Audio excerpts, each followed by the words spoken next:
लअल्लकुम तत्तकून।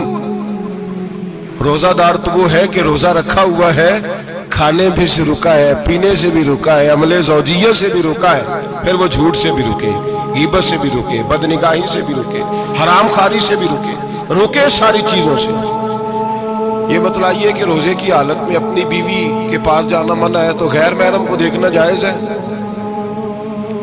हमारे टीवी पे मैंने पहले भी कहा था कि हम ठेकेदार और जिम्मेदार नहीं है मजहब के। यहाँ हमारे आने से पहले भी कोई बैठा था, हम मरेंगे तो यहाँ हमसे बड़े बड़े नेक लोग बैठे, कोई बंदा जिम्मेदार नहीं है। बड़े बड़े कज कुला साहिब जुब्बा दस्तार, बड़े बड़े साहिब बसीरत, आइमा, फुकाहा, उलमा, ज़ुआमा, नुकाबा, सूफिया, औलिया, गौस, कुतुब, अब्दाल, औताद, कुतुबुल अख्ताब, जाने कौन कौन आए, उलमा आए, मुफस्सिरीन आए, मुहद्दिसीन आए, गुजर गए। हम तो खाक नशीन लोग हैं, थोड़ा काम करने वाले, थोड़ी सलाहियत रखने वाले।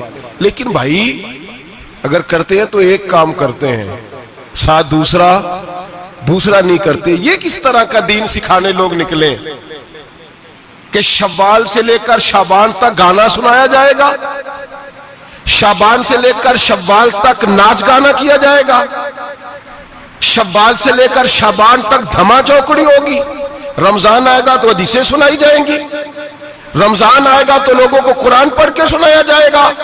ये मजहब बाज नहीं है, एक गवैये मजहब सिखाएंगे, एक्टर मजहब सिखाएंगे। ये मजहब बाज नहीं है कि एक गिलास के अंदर पहले शराब पी लो, फिर उसी गिलास में रमजान आए तो शहद बांटना शुरू कर दो। ये बाज नहीं, ये मेरे रसूलुल्लाह का मजहब है। अगर तुम्हें शौक है दीन सीखने सिखाने का, यकम रमजान को तौबा करो और कहो कि हम टीवी पे बैठ के हदीसें सुनाएंगे तो सारा साल सुनाएंगे। और जिस जुबान से हदीस निकलेगी फिर उससे कभी गंदा गाना नहीं निकलेगा, फिर कभी नाच गाना नहीं होगा। ये कौन सा मजहब है जो बीवियां सिखा रही हैं? ये कौन सा दीन है जो औरतें सिखा रही हैं? मेरे रसूल पाक सल्लल्लाहु ताला अलैहि वसल्लम का वो मजहब है कि मेरे आला हजरत फाजिल बरेलवी रहमतुल्लाह अलैह ने फरमाया, मर्द के लिए जायज नहीं कि वो औरत की जुबान से मिलाद भी सुने, नात भी सुने। मर्द के लिए जायज नहीं, मर्द को मर्द सिखाएगा, औरत सिखाएगी तो औरतों को सिखाएगी। बेशक आप सवेरे फतवा दीजिए कि छोटी सी मस्जिद में बैठ के, छोटे से कोने में बैठ के छोटा सा मौलवी, और वहां तो इतने इतने बड़े मुफ्ती टीवी पे बैठे हुए, वो गलत है तो सही है, कैसे हो गए? सुनो, मेरे नबी पाक अलैहिस्सलातु सलाम के मजहब का हुस्न ये है कि इस्लाम कहता है एक नजर बीबी को देखा किसी ने गलती से तो माफी हो जाएगी, दूसरी नजर शहवत से देखा तो हराम है उसके लिए। वो पाकिस्तान का मौलवी हो या सऊदी अरब का शाह हो, किसी के लिए औरतों के बीच फिरना उठना बैठना जायज है? मेरे नबी पाक सल्लल्लाहु ताला अलैहि वसल्लम ने फरमाया, मैं औरतों से मुसाफा करने नहीं आया।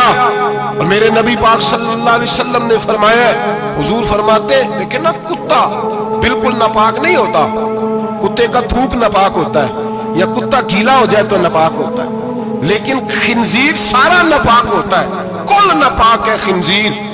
नबी पाक ने फरमाया खिंजीर भी हो और गंद में लिथड़ा हुआ भी हो, पेशाब में लिथड़ा हुआ हो, गोबर में लिथड़ा हुआ हो, पखाने और फुजले में लिथड़ा हुआ खिंजीर हो, उसका जिस्म तेरे साथ टकरा जाए तो इतना बुरा नहीं जितना गैर महरम औरत का वजूद तेरे साथ टकरा जाए तो बुरा है।